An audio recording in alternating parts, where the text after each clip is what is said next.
Welcome students, कक्षा 6 और 7 की गणित कार्य पुस्तिका में कार्यपत्रक नंबर 36 को इस वीडियो में हल करने वाले हैं।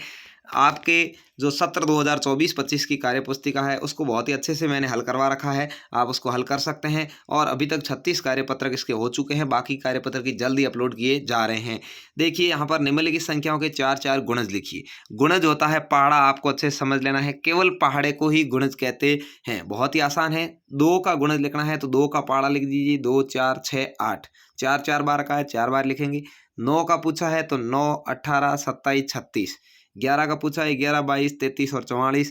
14 का पूछा है 14 28 42 और 56। ये जिसके पहाड़े में जो संख्याएं आती है वो उसकी गुणज कहलाती है। तो चारों के गुणज आराम से आप और गुणज समझ भी गए। किसी भी संख्या गुणज पूछे मतलब पहाड़ा लिखना है। दी गई संख्याओं के गुणज पर गोला लगाना है, यानी जो पहाड़े में आती है उस पर गोला लगाई। देखिए 5 के पहाड़े में 5 के बाद में 10 आता है, वो इसमें है नहीं। 15 आता है, इसके ऊपर गोला लगा दिया।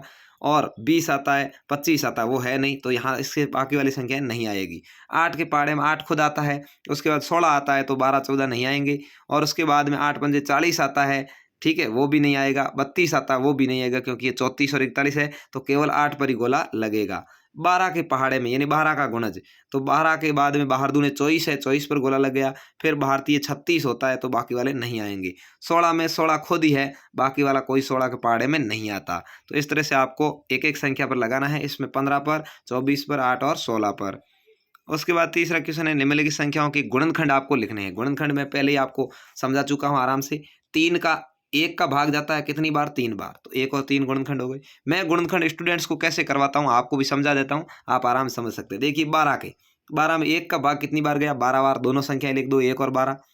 2 का भाग कितनी बार गया? 6 बार। 2 और 6 दोनों लिख दो। 3 का भाग कितनी बार गया? 4 बार। अब 3 और 4 के बीच में कोई संख्या ही नहीं, मतलब इसके अलावा अन्य कोई गुणनखंड नहीं होंगे। ये 12 गुणनखंड हो गए। 1 2 3 4 6 12।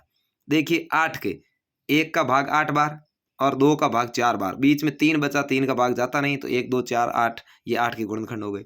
16 के निकालना है तो 1 का 16 बार, 2 का 8 बार, फिर 3 का जाता नहीं, 4 का जाता है, 4 का 4 बार, यानी फिर उसके बीच में कोई संख्या नहीं है, तो ये हो गया।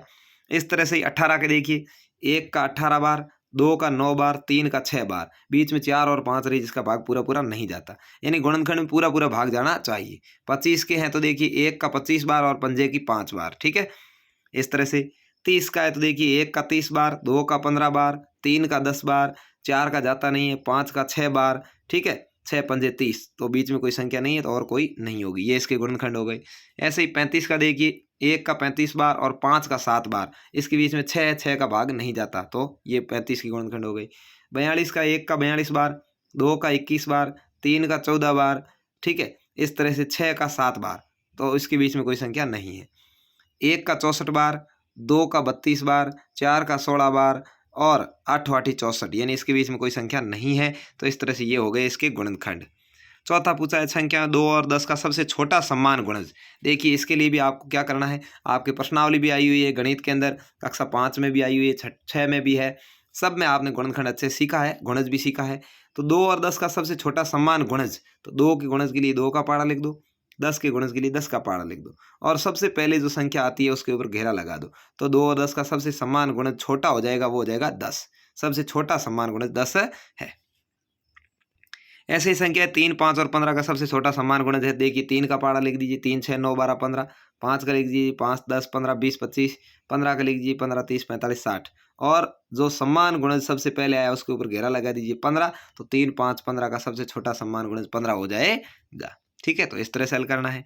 अगला संख्या है 20 40 और 60 का सबसे छोटा समान गुणज। आराम से 20 का पहाड़ा लिख दीजिए, 40 का लिख दीजिए, 60 का लिख दीजिए, और सबसे छोटा समान गुणज 120 पर ही एक ऐसी संख्या है जो सभी में है, तो ये सबसे छोटा समान गुणज 120 हो जाएगा। तो इस तरह से आपको गुणज और गुणनखंड की समझ को विकसित करना है। उम्मीद है आपको ये कार्यपत्रक बहुत अच्छा लगा होगा। वीडियो को लाइक शेयर करके चैनल को जरूर सब्सक्राइब करें। धन्यवाद। जय हिंद।